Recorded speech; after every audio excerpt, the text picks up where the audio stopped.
क्या कभी आपने सोचा कि सिर्फ एक शपथ, वो भी एक पुरुष द्वारा ली गई, क्या पूरे वंश के विनाश का कारण बन सकती है? क्या भीष्म, जिन्हें धर्म, नीति और त्याग का प्रतीक माना गया, उनकी प्रतिज्ञा के पीछे एक गहरी स्त्री विरोधी सोच छुपी थी? और क्या वही सोच महाभारत जैसे महायुद्ध की नींव बन गई?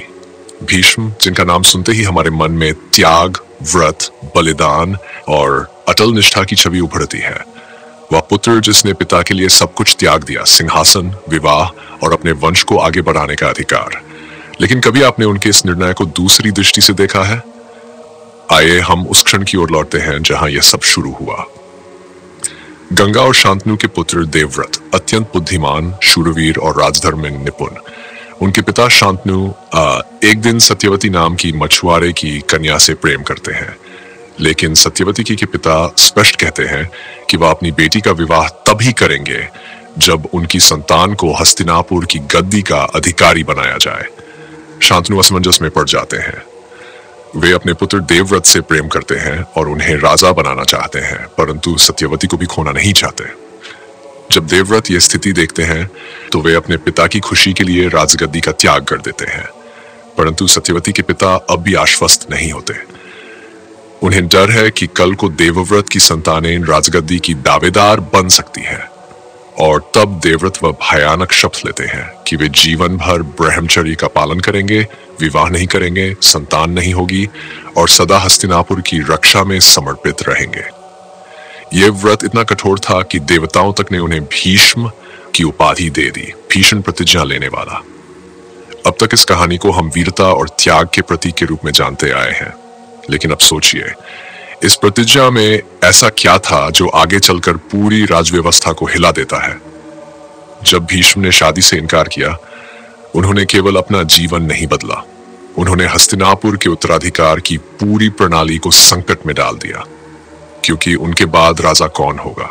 शांतनु और सत्यवती के दो पुत्र हुए, विचित्रवीर्य और चित्रांगद। चित्रांगद युद्ध में मारा गया और विचित्रवीर्य असमय मृत्यु को प्राप्त हुए। कोई योग्य उत्तराधिकारी नहीं बचा। अब समस्या यह हुई कि गद्दी खाली थी और उसे भरने के लिए वेदव्यास को बुलाया गया। यही वह क्षण था जहां क्षत्रियों की इच्छा को पूरी तरह दरकिनार किया गया।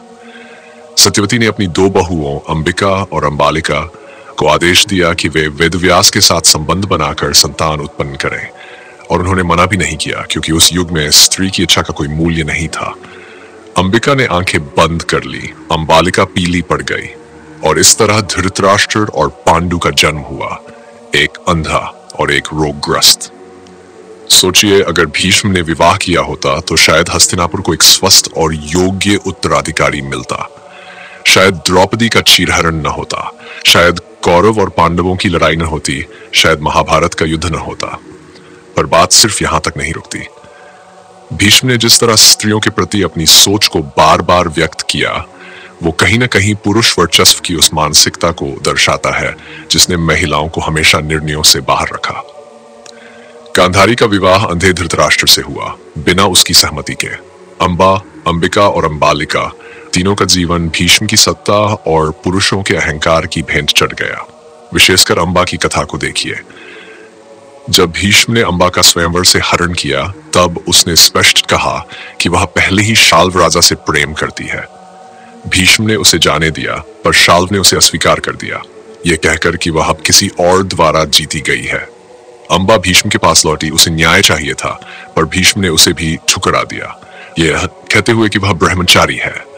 तो अब सोचिए, भीष्म ने पहले उसे अपमानित किया, फिर छोड़ दिया और अंततः उसे दर दर भटकने को मजबूर किया। क्या यही पुरुषत्व था? क्या यही नीति थी?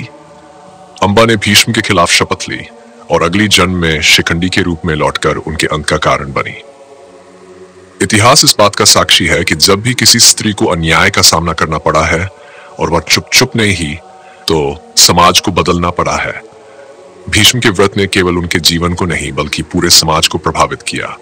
उन्होंने विवाह नहीं किया, स्त्री को अपने जीवन से बाहर रखा, और उसी सोच ने आगे जाकर हस्तिनापुर में स्त्रियों को अधिकार विहीन बना दिया। युधिष्ठिर ने द्रौपदी को जो जुए में दांव पर लगाया, सभा में चीरहरण हुआ और धर्म के तथाकथित रक्षक जैसे भीष्म, द्रोणाचार्य मौन रहे। क्यों? क्योंकि उनकी सोच उनकी नीति, उनके धर्म की परिभाषा कभी स्त्री को बराबरी का स्थान नहीं देती थी। भीष्म ने एक पुत्र, एक सेनापति, एक प्रतिज्ञाधारी के रूप में बहुत कुछ किया, लेकिन उन्होंने एक भी स्त्री को जीवन भर सम्मान नहीं दिया। उन्होंने स्वयं विवाह न करके यह निर्णय किया कि हस्तिनापुर की व्यवस्था में स्त्री की कोई भूमिका न हो, और यही सोच धीरे धीरे हस्तिनापुर को भीतर से खोखला कर गई। अब हम ये सवाल उठा सकते हैं, क्या भीष्म का व्रत महान था या वह स्त्री विरोधी सोच का परिणाम था? अगर उन्होंने विवाह किया होता, स्त्रियों को निर्णयों में भागीदार बनाया होता, तो शायद हस्तिनापुर का इतिहास कुछ और होता। शायद द्रौपदी को भरी सभा में खड़ा होकर सवाल नहीं पूछने पड़ते। शायद धर्म, नीति और मर्यादा केवल पुरुषों की चीज न होती, बल्कि स्त्रियों की आवाज भी उसमें शामिल होती। भीष्म की सबसे बड़ी त्रुटि यही थी। उन्होंने धर्म की रक्षा के नाम पर स्त्रियों को मौन रखा, निर्णयों से बाहर रखा, और यही मौन महाभारत के युद्ध का कारण बना। आज जब हम समाज में बराबरी की बात करते हैं, तो हमें समझना होगा कि केवल नीति और व्रत पर्याप्त नहीं होते। जब तक स्त्रियों को निर्णयों में भाग नहीं दिया जाएगा, जब तक उन्हें केवल उपयोग की वस्तु समझा जाएगा, तब तक कोई भी समाज संतुलित नहीं हो सकता। भीष्म का व्रत जितना दिखने में वीरता और त्याग का प्रतीक लगता है, उतना ही भीतर से सत्ता, नियंत्रण और स्त्री के प्रति उदासीनता का संकेत है। आज हमें अपने जीवन में यह प्रश्न उठाना चाहिए, क्या हम भी अपनी सोच में कहीं भीष्म की प्रतिज्ञा को जी रहे हैं? क्या हम आज भी स्त्रियों को किसी भी निर्णय में हिस्सा देने से कतराते हैं? यदि हाँ, तो समझ लीजिए हम भी उसी युद्ध की ओर बढ़ रहे हैं जहां धर्म मौन हो जाता है और स्त्री को चुप रहकर सहना पड़ता है। अब मैं आपसे पूछता हूं, क्या भीष्म का व्रत एक वीरता थी या एक भूल? क्या उनके निर्णयों ने स्त्री के सम्मान की नींव रखी या उसे तोड़ दिया? अपने विचार नीचे टिप्पणी में जरूर लिखिए।